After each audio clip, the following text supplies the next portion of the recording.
आपका लेखन समाज और राजनीति में क्या स्थान रखता है? समाज और राजनीति में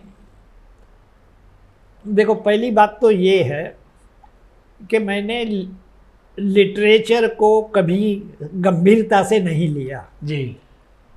और प्लस लिटरेचर का ग्रोथ जो है वो मेरी इकोनॉमी से जुड़ा हुआ था जी।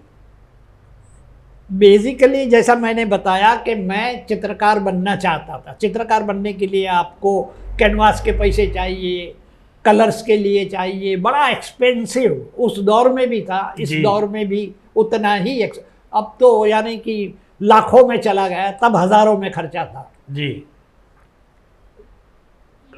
तो ये इकोनॉमी को एज ए पेंटिंग, मेरे पेंटिंग बिकते नहीं थे। पहले 5 शोज मैंने जो किए एग्जीबिशन पेंटिंग्स के, उसमें पांचों 5 फ्लॉप, यानी हर शो में मेरे 5,000 रुपये डूबे, हर शो में 5,000। अब मेरी कोई ऐसी बड़ी इनकम नहीं थी, जैसा मैंने बताया कि मैंने कभी नौकरी नहीं की, कहीं कार्टून से पैसे आ गए तो थोड़ा सा घर गुजर हो जाती।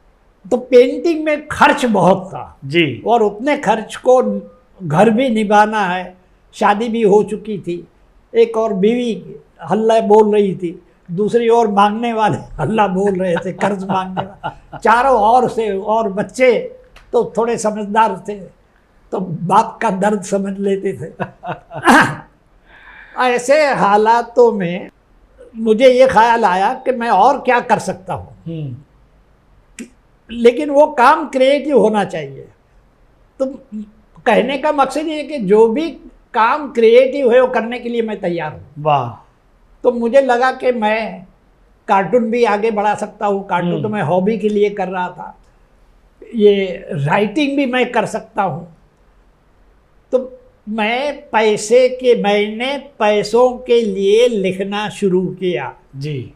और उसमें थोड़ी सी माहिरत हासिल हुई कि फिर तो कमर्शियल ऑर्डर आने लगे, भैया एक कुछ थ्रिलर लिख कर दो, तो उसको थ्रिलर लिख के दिया। वाह वाह वाह। किसी ने कहा कुछ रोमांटिक स्टोरी चाहिए, ले भाई तो रोमांटिक ले जा, मैगजीन्स के लिए। जी जी जी। तो इस तरह शुरुआत हुई। वो करते करते मुझे लगा कि मैं बेहतर कहानियां भी लिख सकता हूँ जी जी, जिसे लोग लिटरेचर कहते हैं। जी जी जी। तो इस तरह फिर लिटरेचर की ओर आगे बढ़ा।